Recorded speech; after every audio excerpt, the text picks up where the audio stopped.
I'm going to talk about successful personal planning with clients now. When we talk about personal planning, this is part of the larger set of setting goals.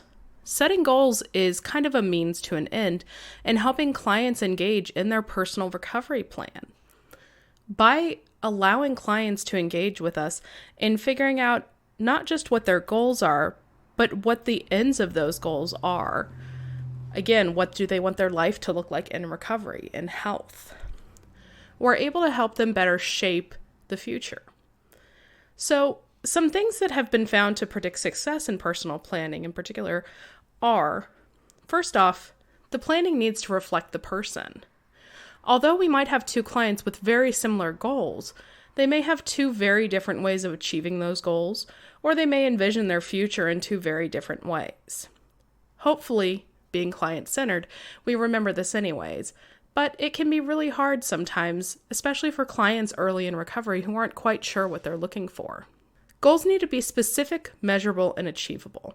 This goes back to the idea of using SMART goals, but even if you're not using a SMART goal model, you still want to make sure that any goals we set are specific in what they mean, measurable, and that we can tell when they've been succeeded or achieved, and that they are achievable.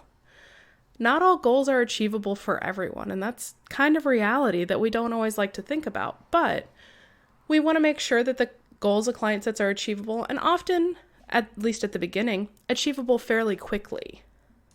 At any given time, ideally our clients should have some large goals and some more short-term goals going on.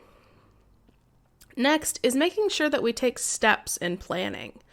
Rather than having a long-term goal without sub-steps, having sub-steps and short-term goals as a means to the long-term goal is helpful.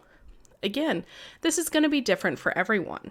And a good example is laundry. For someone who maybe knows the way they like to do laundry, it's very easy to just tell them, okay, you're going to do the laundry once a week.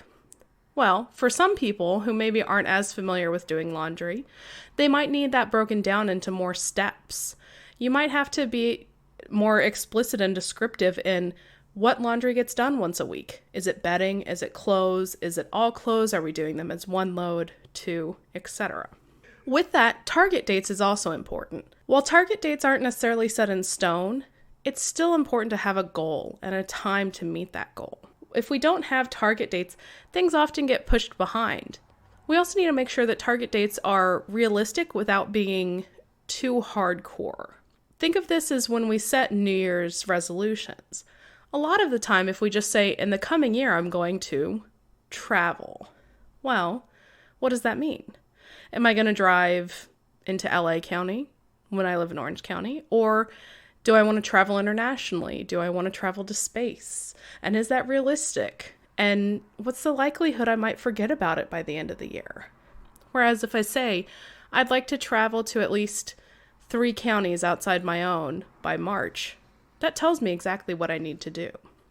Another important thing is to focus on positive actions, not negative actions.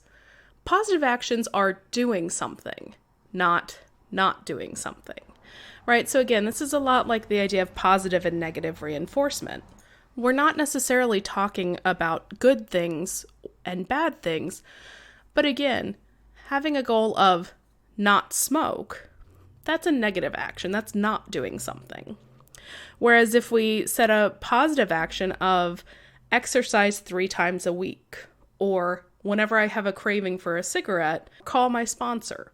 Again, those are positive actions that tell someone what to do, because often in recovery we can get lost very easily and we're not quite sure what to do instead of just not doing something. We also want to make sure that the client has ownership of the planning and their goals. Goal setting without clients shouldn't be done at all, but we want to make sure that these goals are not just important to them, but that they really take ownership and responsibility for meeting these goals.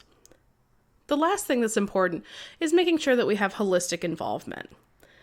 Although we're setting these goals maybe in a case management framework, us and the client, we need to make sure that other bodies are involved. This could be friends, family, work, a variety of things that we want to make sure are all working and functioning together to make sure that the client has, again, this idea of wraparound recovery, of a holistic approach that's really tailored to them.